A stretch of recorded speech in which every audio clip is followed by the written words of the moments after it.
In this video, we're going to take a look at how supersaturated solutions form. Before we do that, I just want to go over a couple of things to remind you of for practicing when it comes to solubility curves.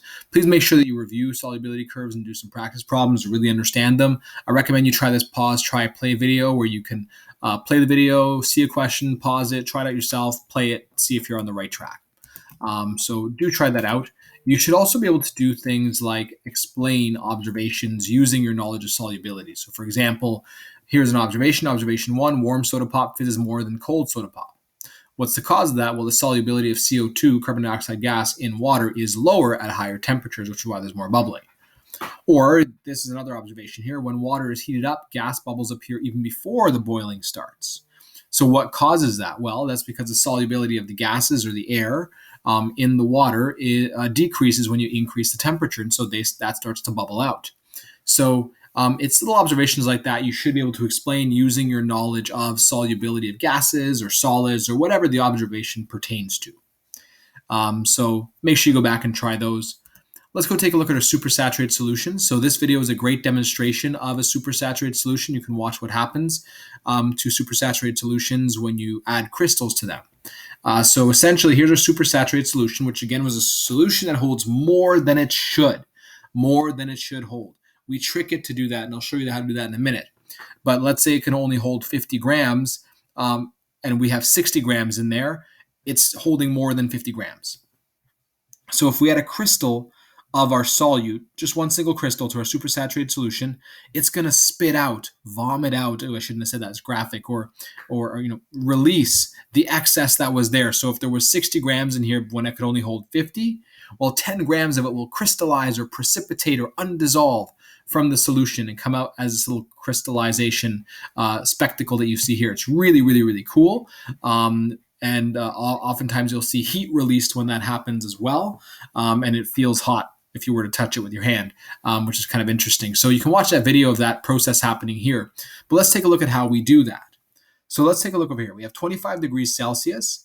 We have 5 grams of solute dissolved currently, and we put 95 grams in. And notice that we stir, and we can dissolve a lot of that 95 grams, but not all of it. 9 grams remains, and 91 grams dissolves in the water. So we're saturated. We fit in 91 grams. We can't fit any more. We keep stirring, and we just can't fit anymore. So that 9 grams remains there. It's not part of the solution, so we're not really supersaturated at this point. So the reason, again, these 9 grams don't dissolve is because 91 grams just happens to be saturated for this solution. And that's at 25 degrees. Now, suppose I want to dissolve this remaining 9 grams. Well, I can increase the solubility. I can increase how much that solution can hold by increasing the temperature.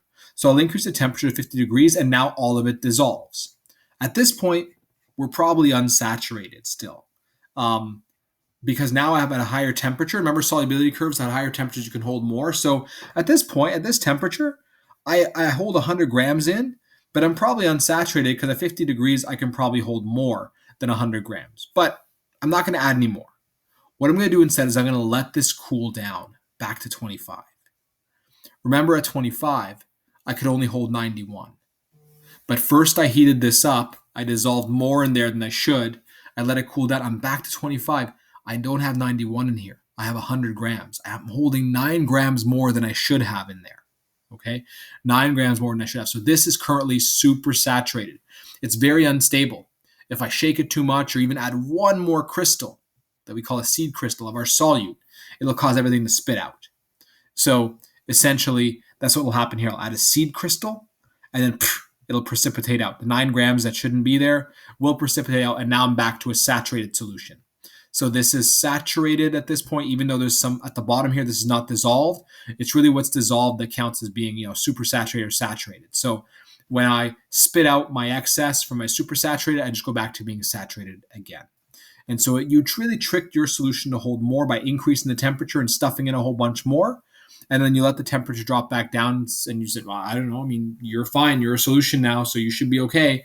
But in reality, it's very unstable, and then the excess will precipitate out as soon as you add that seed crystal to it. And so what I just described here was basically all these steps here. Make a saturated solution at a given temperature, heat up the solution to fit more solute in, and then let the solution cool. Once it's cooled back down to the temperature that it was saturated at, now it's super saturated because it shouldn't be holding that much in at that temperature. Add your seed crystal, and it will cause it to precipitate out, and the remaining solution is going to be saturated once again. And that's this whole demo explained, and this whole demo here explained as well. So that explains the supersaturated solution in a bit more detail. Hopefully you understand that. So you can fill in these blanks here just to summarize. When you add a seed crystal, the excess solutes precipitate out, and the remaining solution is saturated once again.